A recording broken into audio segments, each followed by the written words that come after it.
Hi, welcome to Positive Momentum TV. I'm Diane Silva, and today my guest is Katie Jensen with Peace Army. We're going to talk a little bit about Katie's idea behind the Peace Army and where this idea came from. And you want to take it, Katie? Okay. Well, I named it Peace Army because kind of after the idea of peace, or Toys R Us, Peace Army. Yeah. And also because I thought it was the dialectic peace and then the image of army. Oh, very nice. So it's together. A peace army. People learning the skills to regulate emotion. You can't have peace without peace within. And so teaching people how to find that peace within. And that helps with anxiety. It helps with your relationship with your kids, your spouse, in work. What we find in yourself, and what we find with DBT is that invalidating environment that many of us have grown up in, our disconnection from our emotions, is insidious in our lives. It causes problems in every area. People quit jobs because they can't get along with their boss, and then that can cause huge lifetime consequences.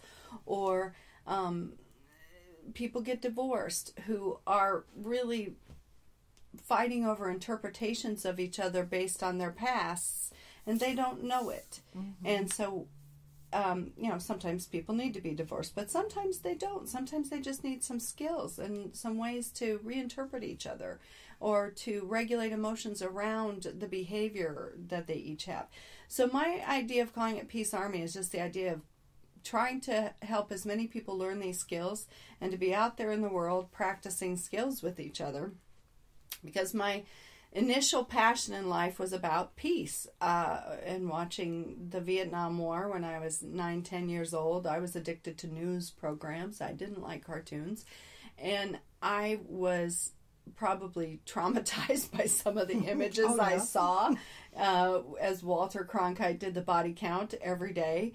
And from the time I was a little girl, and then the conflict that existed in our own home. And it just became my passion, is I want to help people find peace. And I didn't have peace when I started this journey. I'm a much more peaceful person now, and skills have helped me tremendously as a therapist and as a human being. I saw what it did in my own life. It helped me to stop yelling at my children. It helped me to accept my husband. I wouldn't be married today without DBT in my life, because our conflict and our templates collided in such a way. We were both oldest children, and we both had similar backgrounds. And DBT taught me the skills to have that peace. He didn't need to change anything. I changed inside, and I felt better and happier, and that makes room for love and acceptance of another human being as much as it makes love and acceptance of yourself. And so, Peace Army, because how can it hurt the world to have people out there who can love and accept themselves? So, that was the idea behind what I do. And I do it a little differently than traditional therapy. It's not that first of all, therapists aren't supposed to diagnose. We have psychologists that can do that, but we do have to diagnose for insurance purposes. But I don't do that. I don't want to have you come into my office and I label you in 15 minutes. What I do instead is I talk to people. I find out if they have skills deficits, if I'm hearing that they came from an invalidating environment. Sometimes I just work with them on one skill and they don't go to group. Sometimes they have deficits in every area and then they go to group. It just depends on who comes into my office. But I tend to treat the skills deficits first, and then refer them for medication if the skills don't work, or we reevaluate the medication situation. The first line of defense being a change in behavior, and then adding the medication piece as needed. It's not that I'm anti-medicine, it's just that meds are more intrusive than changing behavior is. Changing behavior may seem harder, but with DBT, it really becomes more possible, I think, to help people change their behaviors over time.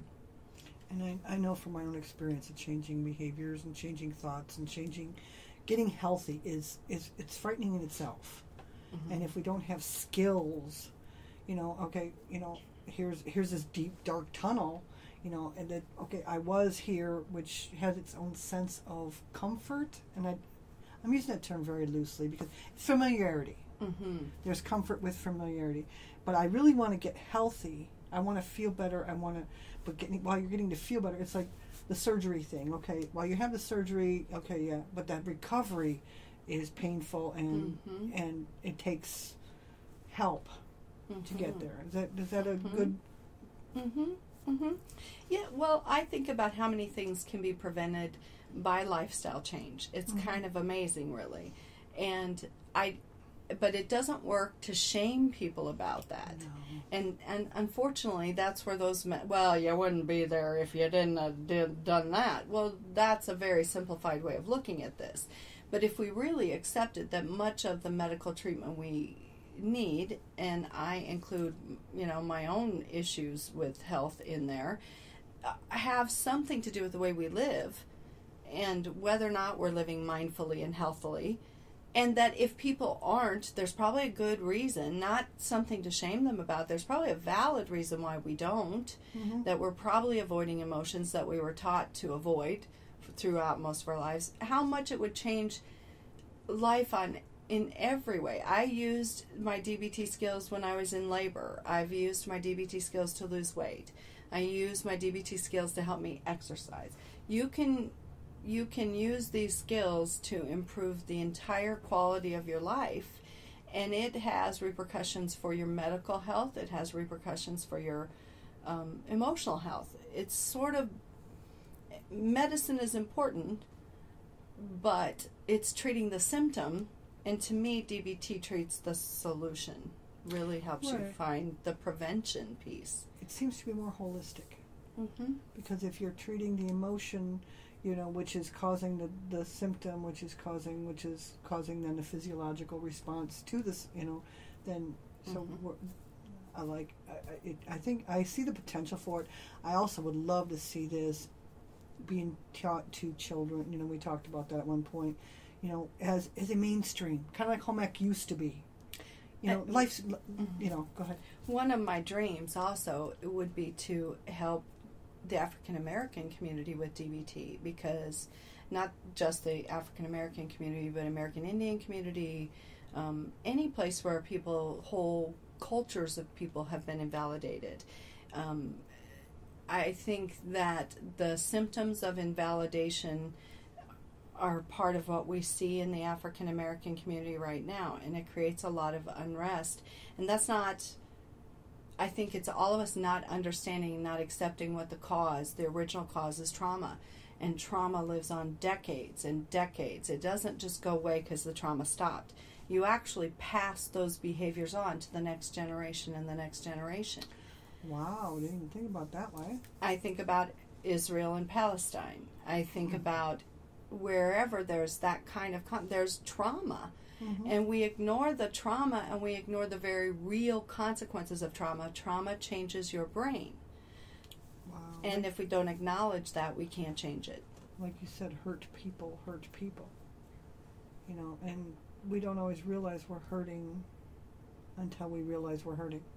And the more we just say, you know, judge or shame behaviors and acting out, the more that people will do those behaviors instead of helping people have the tools to change it and accepting people where they're at. It's not, the things that happen in the African American culture all make sense in that framework. And helping people find the tools to build a better life for themselves. In an invalidating environment, that's impossible. In the shame and the judgment that occurs, and it's very real, that's valid. And it just rewounds and re-triggers, and then there's more behaviors. If we could just come to a place of understanding that this is the response to trauma. It's not abnormal, it's not bad people. This is what the human spirit does when it's traumatized. Wow. That is intense. I mean, and when you look at it that way, it you know, for me, my mind isn't that open where it goes, okay, oh, I can relate that to this, and I can, oh, that makes sense there. It's, okay, I can make it make sense here, but we don't always think outside that scope. Well, part of it is we don't see that scope. We're not exposed to it, or, you know, I don't know, we just don't know what we don't know. Yeah, sociologists do not always include that individual psychological trauma. You know, they'll look at it from a sociological perspective, but not necessarily realizing that what you have is whole groups of people who've been traumatized, and there are certain symptoms that go with that, and they've been invalidated. They've been told that their trauma doesn't matter and that they need to get over it and move on, and it's no big deal, and it's not happening now. And that creates more shame, more disenchantment, more unrest inside, more dissociation. And so you'll see all those things. If there's no emotion regulation, if your relationships are conflictual, then there's going to be drugs and alcohol and addiction and compulsions. And instead we just judge instead of understanding there's a root cause for this. And that we're all part of that solution. Validation and acceptance would be one of the first steps. And that's a great, wow. I keep saying wow, but it puts a whole new perspective on a lot of things, and it opens my mind. You know, it's like, okay, it's almost like I'm getting permission to kind of go beyond my own life and kind of open it up to society in general. You know, humanity in general is better. So thank you very much, Katie. I appreciate you being here. I hope you come back again sometime. That would be great. Thank you for giving me the opportunity. This was fun. Thank you.